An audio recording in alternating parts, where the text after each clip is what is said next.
je me souviens à pousser la porte et à un moment donné, une atmosphère, des lumières. Bon, en même temps, c'était en ruine, mais franchement, je me suis retourné, je me suis dit, mais Max est là, ils l'ont oublié.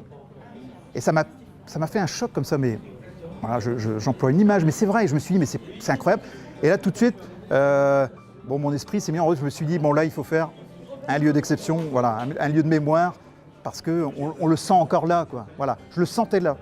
À force de travail, de persuasion et une solide conviction qu'on est dans l'articulation entre une initiative privée qui est liée à un courage et à une persévérance, vraiment une volonté d'aboutir à faire vivre un lieu, et que cette chance-là d'avoir ces gens-là ne se représente pas toutes les 3 minutes.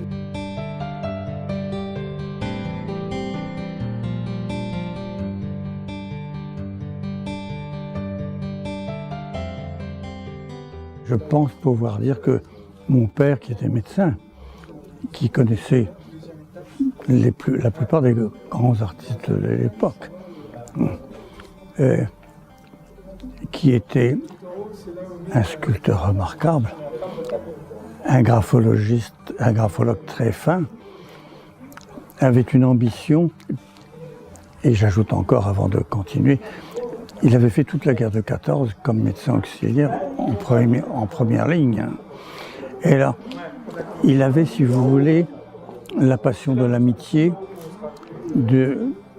il avait le goût de parler avec des gens cultivés, intelligents, mais il n'avait pas l'ambition sociale que peuvent avoir certains pour gravir des échelons qui les conduisent vers les décorations autres que celles qu'il avait, puisqu'il avait la Légion d'honneur. La Maison des Illustres, c'est pas simplement une plaque qu'on a posée sur un mur. C'est chez Max Jacob et c'est la poésie qui dure aujourd'hui encore et toujours. Écoutez un peu ce que je vais vous dire.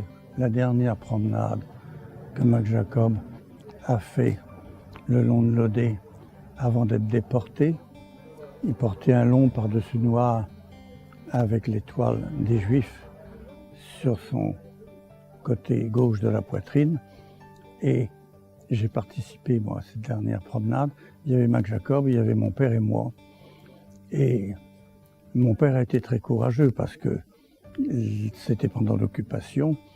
Et évidemment, le sort de Max Jacob était problématique, mais celui de mon père a accompagné ouvertement dans la ville Max Jacob, l'exposé au plus grand danger. Mon père était très courageux. Et là, Max Jacob s'est mis à pleurer. Il nous a parlé de sa sœur, dont il savait qu'elle était déjà partie pour les camps de concentration. Et il disait toujours, la pauvre petite, elle ne supportera pas.